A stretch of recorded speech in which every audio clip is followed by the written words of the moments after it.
Well, about 6 months later, I looked around the same room and said, my goodness, what are they doing here?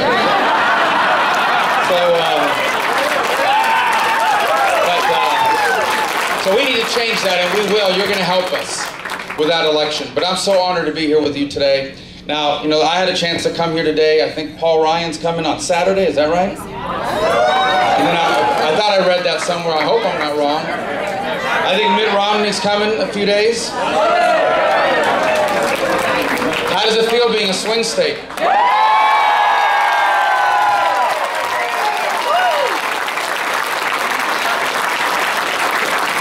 I'm so honored you guys would come out here to hear me speak, and thank you so much. I only have a few words of encouragement. Why I wanted to come, and why the campaign had asked me to come, is to encourage you to keep doing what you're doing. And the fact that I would come from Florida. Why don't I give you the Florida update? Anybody here ever spend any time in Florida? First of all, thank you, because I never get to wear these sweaters. I just got this one at the Romney thing today. You know, we had a cold front in Miami this morning. It was 69 degrees. And people were all bundled up.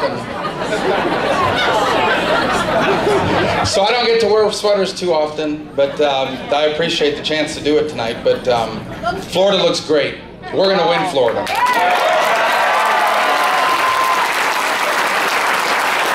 And we're not going to win by 500 votes. So we're going to be close, but not that close. And we're excited about it. But why I wanted to be here today is because what you have a chance to do is really special and important. And if I could just take a couple minutes of your time to tell you how I view the importance of this election. Because I've gotten to know Mitt Romney. He's a phenomenal person. I want you to know his most important job is the job he does as a husband and a father. And on those counts, he has done a great job. And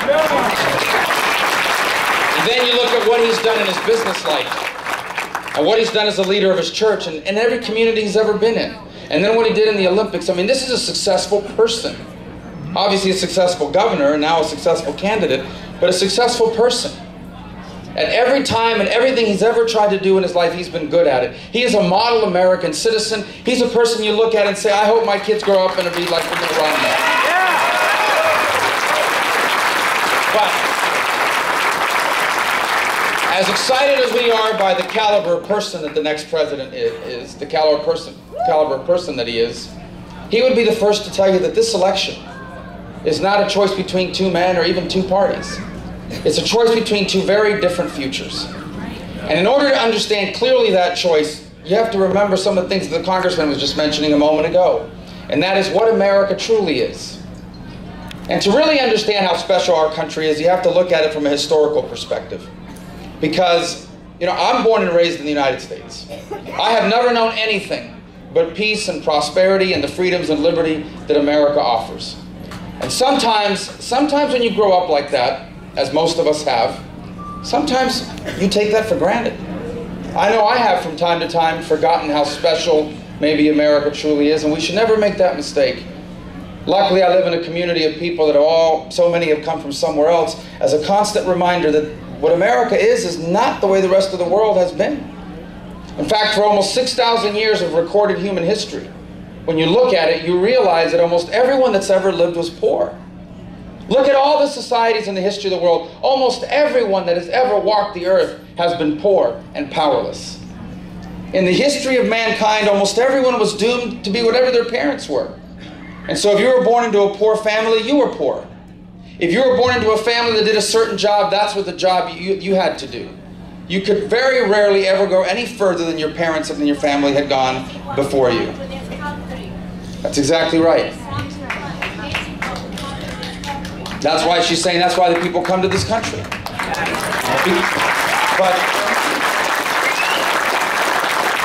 that started to change about 200 years ago, when on this continent some extraordinary men not too far from here wrote some very special words that also happen to be true.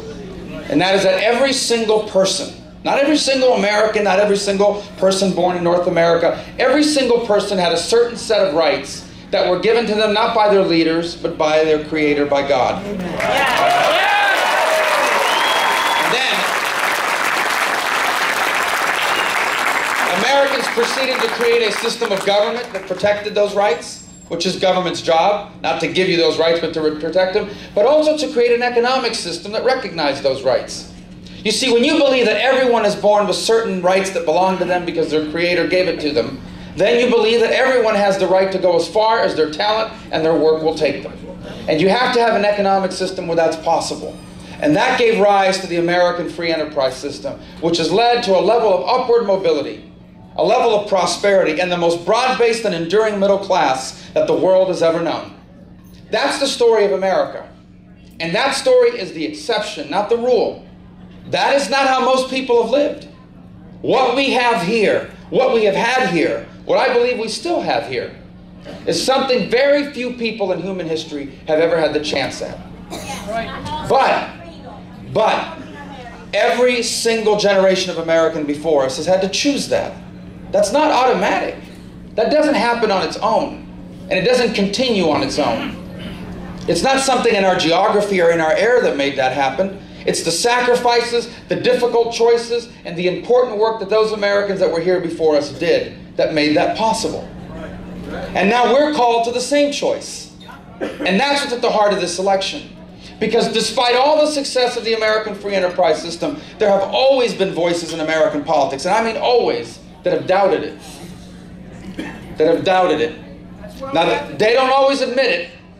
Very few people will have the, I don't even call it the courage, the gall to run for office and admit that they don't believe in the American free enterprise system. But watch their policies, not their words. Now, this idea that somehow government can come in, now the government has a role to play, but this idea that government can come in and even out the playing field to generate prosperity by spending money and creating programs, there's nothing creative about that. There's nothing new about that. That is an old idea that's been tried all over the world, and it has failed every single time to create the broad-based prosperity we come to expect.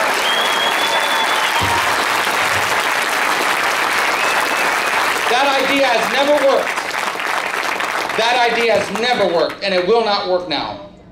Take our schools back. And so the choice now that we have here is whether we're going to continue down a road that takes us away from that, or whether we're going to fight to keep that and build upon it in this new century. We're going to fight right now! We're going to fight!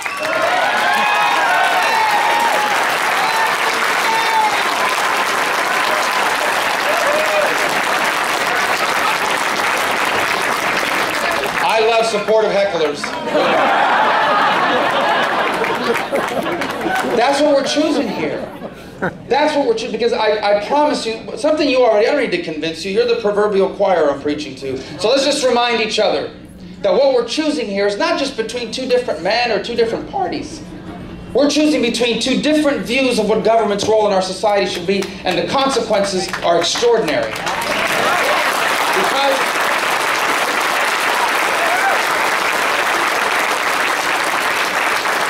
if we choose, if on Tuesday of next week, America is stuck with 4 more years like the last 4 years,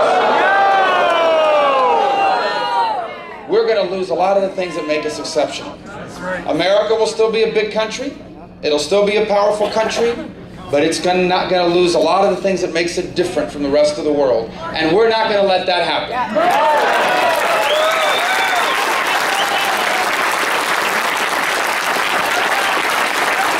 Let me say to you that we face serious problems. And these serious problems that we have, look, we all have our principles, and we, especially those of us who were elected in the last few years, we are never going to abandon our principles and the things we ran on. But we also realize that we've got to solve problems. There comes a time when you're facing an issue that's so critical that you have to hold on to your principles, but within your principles, you've got to figure out a way to solve the problem. And that means in our republic, because our Constitution gave us this republic too, which protects our liberties and our freedoms. But sometimes in this republic, we have to work with people that have different principles and different ideas. And there's the challenge. How do you get things done? How do you solve the national debt? How do you save Medicare? How do you reform our tax code? How do you create a pro-American energy policy? You have to do that. You have to work with people that may not agree with you on everything. And I'm going to tell you this. 4 years ago, this president ran on the promise that he would bring America together. He has divided America against each other as a strategic part of his campaign, unlike perhaps any figure in modern times. And this country today is more divided than it's ever been. This country's more divided today than it was 4 years ago. There's only one person running for office for president who has a chance to bring us together, and it's not Barack Obama. It's Mitt Romney. Because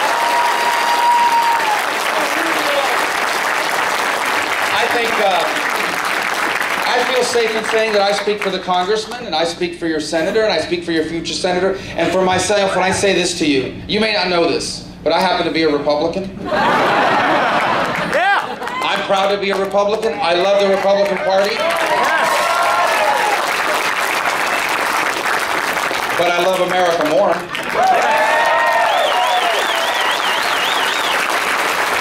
And I will work, if someone's serious about solving our tax code, I'll work with anybody.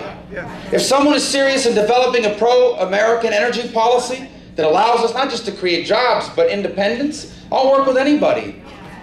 I think we'll work with anybody. If they're serious about saving Medicare and dealing with our national debt and reining in the size and specter of government, I'll work with anybody. We'll work with anybody. But that takes leadership. And it takes leadership from the top. And we're not getting that leadership right now that brings us together. And you want a perfect example of that? About a year ago, I was naive enough, I guess, to believe that people up there really wanted to solve problems. So I reached out to a colleague of mine in the Democratic Party, and we said, hey, why don't we do something interesting? Why don't we sit down and take the Obama jobs plan and the Republican jobs plan and see if there are any ideas that are in both. And we'll just identify all the ones they have in common. We're going to disagree on a bunch of stuff. Put that aside for a second. Let's just put a bill together of all the ideas that we both agree on, and let's just pass that. And you would think that if you're dealing with normal people, you're going to agree to pass the things you agree on. If you agree on it, I agree on it. We couldn't even get a vote.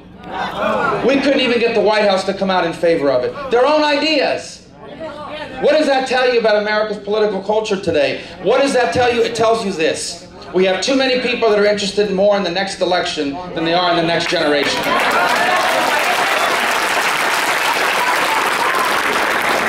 You have